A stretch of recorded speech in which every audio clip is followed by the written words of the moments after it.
pengusaha memiliki peran penting dalam menjalankan perekonomian di sebuah negara, tak terkecuali di Indonesia. Dan pemirsa, di Indonesia ini khususnya memiliki asosiasi yang mewadahi para pengusaha, yakni salah satunya dengan HIPMI. Dan dari HIPMI ini memiliki ataupun melahirkan nama-nama besar seperti Abdul Latif, Abu Rizal Bakri, hingga Sandiaga Salahuddin Uno. Dan pemirsa, saat ini saya akan berbincang bersama Ketua HIPMI yang berasal dari tanah Papua. Siapa dia? Mari ikuti saya.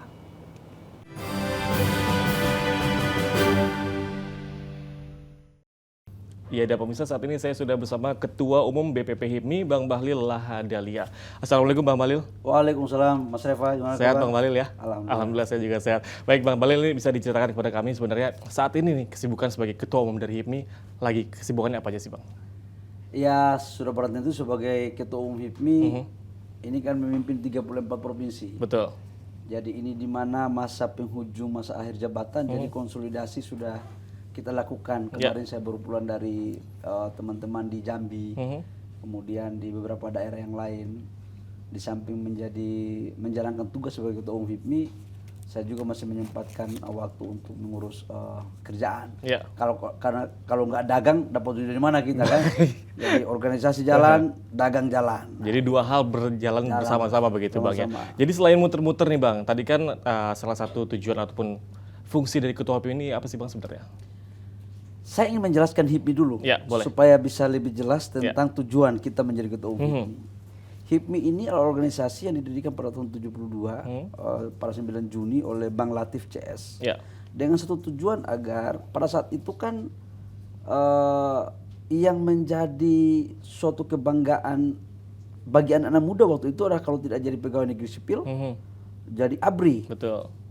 Sementara menjadi pengusaha ini adalah kelas nomor 3 atau 4. Lahirlah pemikiran waktu itu yang dilokomotif oleh Abang Abdul Latif bahwa kita harus mendirikan suatu organisasi pemuda yang berorientasi pada entrepreneurship. Ya. Kemudian HIPMI itu lahir. Tujuannya adalah merubah mindset pola pikir anak-anak muda untuk menjadi seorang intelektual, entrepreneurship, dan juga bisa berpikir tentang kepemimpinan nasional dalam konteks politik. Lalu kemudian dari tahun 72 sampai sekarang sudah melahirkan 15 ketua umum. Betul. Dari Abang Abdul Latif, itu ketua umum pertama. Kemudian Bang Siswono. Kemudian Bang Abu Rizal Bakri. Ya. Habis Abang Abu Rizal Bakri itu Bang Ponco. Bang Ponco kemudian Bang Agung Laksono. Habis itu Bang Cicip.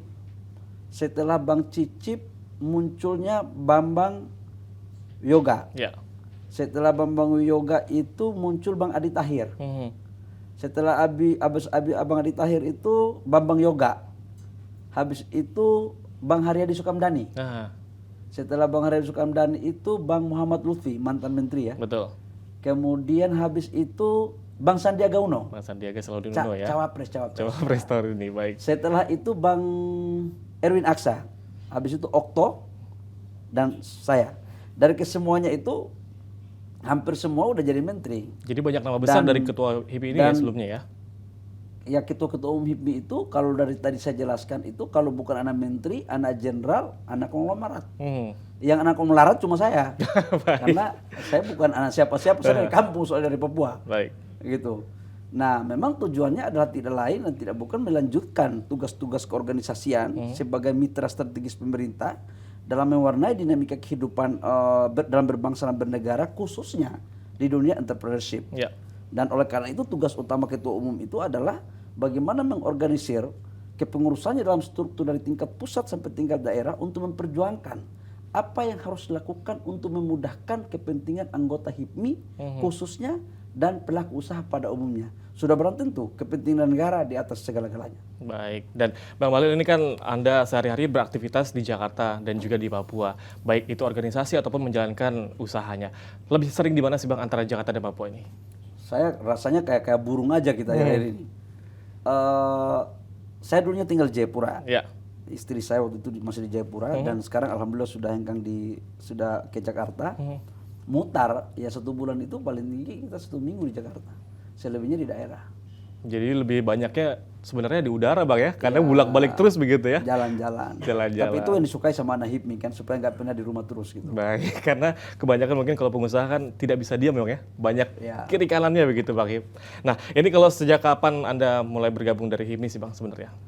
Saya adalah satu-satunya ketua umum BPP HIPMI yang berangkat dari BPC. Jadi BPC itu Badan Pengurus Cabang. Ya. Jadi saya pernah di BPC di Jayapura, kemudian pernah menjadi wakil bendahara umum BPD HIPMI di Papua.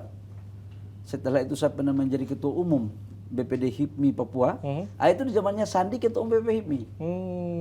Baik, jadi mulainya dari bawah sekali Bang ya, dari BPC ya.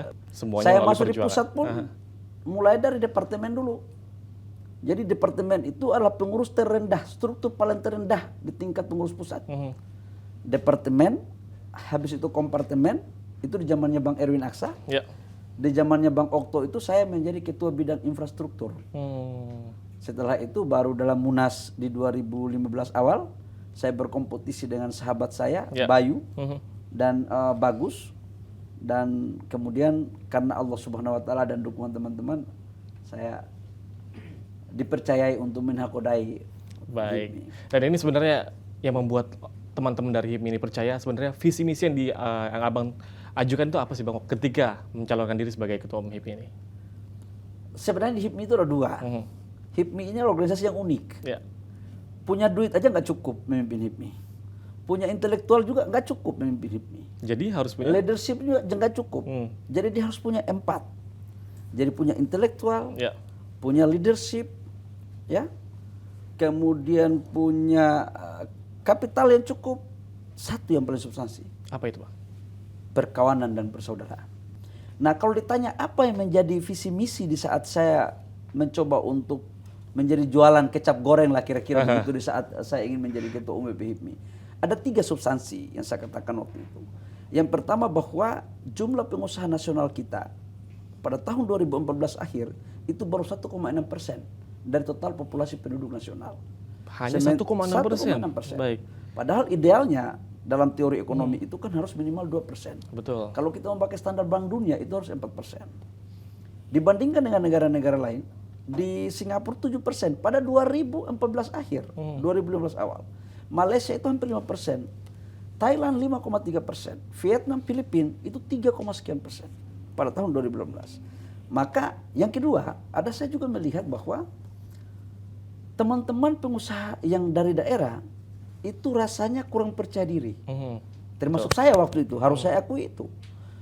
Tapi saya melihat ada sebuah potensi besar yang harus diterobos untuk bagaimana kapasitas dan kemampuan mereka ini bisa keluar. Bisa gitu, keluar. Bang, ya? Dan yang ketiga menurut saya bahwa pertumbuhan ekonomi nasional waktu itu bagus, tetapi pemerataan pertumbuhan tidak terlalu baik. Baik dalam pertumbuhan kawasan maupun distribusi kewenangan ekonomi. Karena itu kan gini rasio kita tinggi waktu itu. Betul. Dari 3 masalah itu lahir sebuah visi besar. Mimpi saya waktu itu adalah bagaimana pengusaha muda, bagaimana HIPMI bisa menciptakan anak muda menjadi pengusaha. Yang kedua, bagaimana anak-anak muda di daerah itu punya kapasitas yang sama, tidak boleh minder. Dan keberanian yang sama. Yang ketiga, bahwa kekayaan di negara ini tidak boleh dinikmati oleh satu orang atau sekelompok orang, harus distribusi sama. Maka saya buatlah tagline dari daerah untuk Indonesia. Allah, baik. Jadi semuanya berkaitan dengan keadilan begitu Bang ya? Iya, berkaitan. Dan alhamdulillah sekarang kita lihat di data BPS terakhir, jumlah pengusaha kita itu sudah 3,1%. Dari 1,6 tadi 1,61. Dari 1,6. Sudah 3,1%. Kemudian kita melihat juga Gini rasio kita kan perlahan-lahan udah mulai turun tuh. Dari 0, hampir 0,4 sekarang 0,39 sekian. Kemudian teman-teman daerah kelas menengah muncul nih. Dan itu pengusaha-pengusaha daerah udah bagus-bagus sekarang bos. Dan yang ketiga adalah kita memperjuangkan pembangunan infrastruktur di daerah-daerah yang belum bagus itu harus dilakukan dalam rangka penciptaan kawasan-kawasan pertumbuhan ekonomi baru. Dan alhamdulillah kita bisa melakukan sinergi itu dengan baik dengan pemerintah. Dan hasilnya bisa terlihat Bang ya, 3,1 tadi ya, kurang lebih ya. Pengusaha di negara kita ini cuma ada 2 tipe. Satu pengusaha yang by nasab, satu pengusaha yang by nasib. By nasab dan by nasib, baik. lahirlah gagasan waktu itu kita harus membuat namanya by design. Mhm. Tidak ada sesuatu yang akan luar biasa hasilnya kalau tidak by design. Betul. Bagaimana cara membangun pengusaha yang by design? Kalau pengusaha by nasab ini kan pengusaha yang menjalankan usaha keluarga dari generasi kedua, generasi ketiga, ya kan? Meneruskan begitu lah, Pak, meneruskan ya? lah. Kalau by nasib ya salah satu di antaranya saya lah. Nah, by design ini adalah perpaduan antara by nasab dan by nasib, dan mereka ini cenderung ada di bangku kuliah, Baik. di kampus, di sekolah-sekolah. Maka apa yang terjadi? Sejak saya terpilih, saya membuat namanya program Jambore HIPMI Perguruan Tinggi se-ASEAN. Se-ASEAN. Se-ASEAN. Baik. Dan itu belum pernah ada sejak Indonesia merdeka. Karena dari hasil studi yang kita lakukan antara kami dengan salah satu perguruan tinggi, itu hasil survei itu melahirkan bahwa total jumlah mahasiswa S1 dari Aceh sampai Papua itu 5,7 juta di tahun 2015. Baik. Dan kecenderungannya 83% mereka ingin menjadi karyawan. Setelah lulus begitu Bang Iya, ya? Ingin setelah jadi lulus menjadi karyawan. karyawan 83%. 4% itu mereka menjadi entrepreneur. Sisanya itu menjadi politisi sama LSM. Maka kita bikin namanya HIPMI Perguruan Tinggi itu sebagai satu organisasi ekstra untuk bagaimana mereka menjadi inkubator virus untuk merubah mindset pola pikir mahasiswa dari karyawan untuk menjadi entrepreneur. Yang kedua, kita bikin namanya HIPMI Go to School. Jadi di sekolah-sekolah, di tamatan, di SMA kelas 3, di SMK itu, kita udah mulai masuk. Kita kasih tahu mereka bahwa menjadi pengusaha itu melakukan pekerjaan yang mulia, Betul. menciptakan lapangan pekerjaan. Kemudian kemarin kita bikin namanya HIPMI Go to Pesantren. Belum pernah juga ada di Republik itu. Pak Jokowi semua yang datang meresmikan itu. Jadi Jambore Perguruan Tinggi Bapak Presiden, karena beliau lah senior kami di HIPMI, dan satu-satunya presiden yang berlatar belakang pengusaha ya Pak Jokowi. Jadi dia ngerti betul apa yang kita pikirkan. Dan pastinya mendukung begitu Bang ya? Sangat mendukung beliau. Bentuknya apa? Dari 3 acara itu beliau sendiri datang. Yang kedua adalah kita mulai masuk pada generasi-generasi muda yang tidak melanjutkan pendidikan untuk kita memberitahu kepada mereka bahwa jangan putus asa, ayo jadi pengusaha. UMKM itu bagian yang terpenting dalam bangsa ini. Baik, jadi salah satu cara merubah 83% tadi dengan melakukan belusukan lah kurang lebih begitu Bang ya? Belusukan. Dan sekarang hasil survei terakhir, hasilnya adalah dari 83% yang mereka ingin jadi karyawan, sekarang tinggal 62%. Yang lain langsung berubah pikirannya begitu Bang ya? 7-8%. Jadi edukasi sangat penting di sini Bang ya? Sangat penting. Baik, Bang Bahlil, tahan dulu komentarnya karena bisa kami harus jeda sejenak, tetaplah bersama kami dalam program Tokoh Kita.